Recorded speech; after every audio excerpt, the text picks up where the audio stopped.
Chers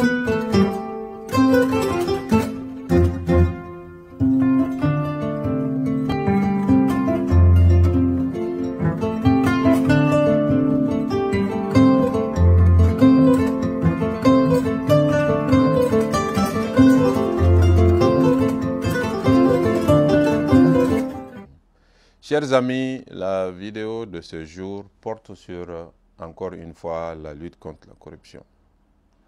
Je l'ai dit, je le dis encore une fois, lutter contre la corruption est la tâche la plus importante dans notre pays. Ce qu'on constate en matière de lutte contre la corruption, c'est qu'il est difficile de réunir les preuves contre les corrompus. Et notamment les corrompus de haut niveau. Ceux qui détournent des millions, des dizaines, des centaines de millions, voire même des milliards. Il est très difficile de réunir des preuves contre eux. Et souvent, quand ils vont devant les tribunaux, ils sont acquittés, faute de preuves, et faute de preuves probantes. Il y a une technique qui a été utilisée, qui est utilisée par beaucoup de pays dans le monde. C'est l'encouragement à la dénonciation.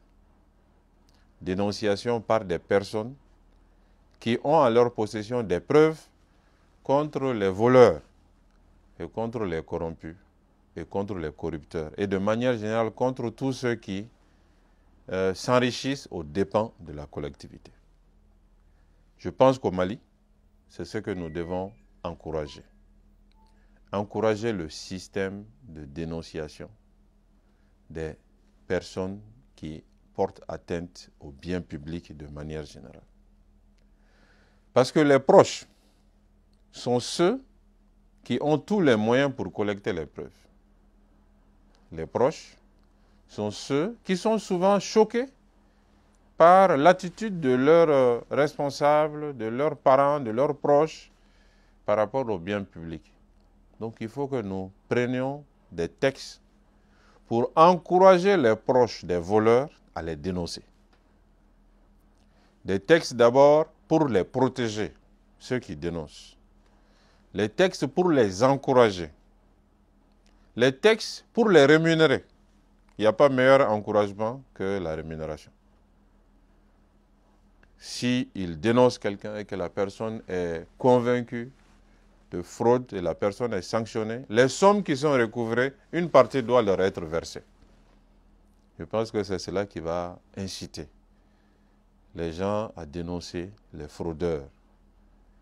Et une loi et un texte pour aussi les protéger même après la dénonciation contre les vengeances ou contre d'autres types d'actes.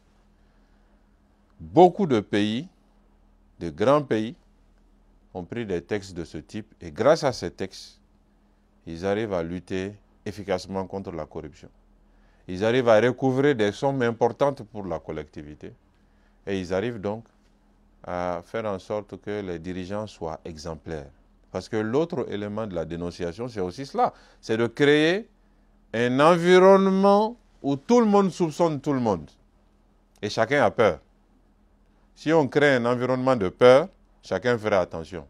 Parce que personne ne sait si son comptable, son secrétaire, son conseiller ne va pas le dénoncer demain ou après-demain. Tout le monde fera attention. Il faut que nous allions à ce genre de législation pour encourager les dénonciations et pour faire en sorte que ceux qui exercent la charge publique en notre nom soient attentifs sur le respect des biens publics et des ressources publiques. La lutte contre la corruption est dure, elle est longue, elle prendra du temps. Elle nécessite que des mesures fortes soient prises et des mesures efficaces aussi. Et ce que je viens de dire tout à l'heure est une mesure très efficace. Ayons le courage de le faire. Et abandonnons cette fausse idée que les dénonciations ne sont pas des bonnes valeurs. Dénoncer et permettre à la collectivité d'être protégée, c'est un acte patriotique. Et ça doit être protégé. C'est ce que je voulais présenter aujourd'hui dans la vidéo de ce jour. Et ces idées, nous devons les porter. Nous devons sortir des méthodes classiques.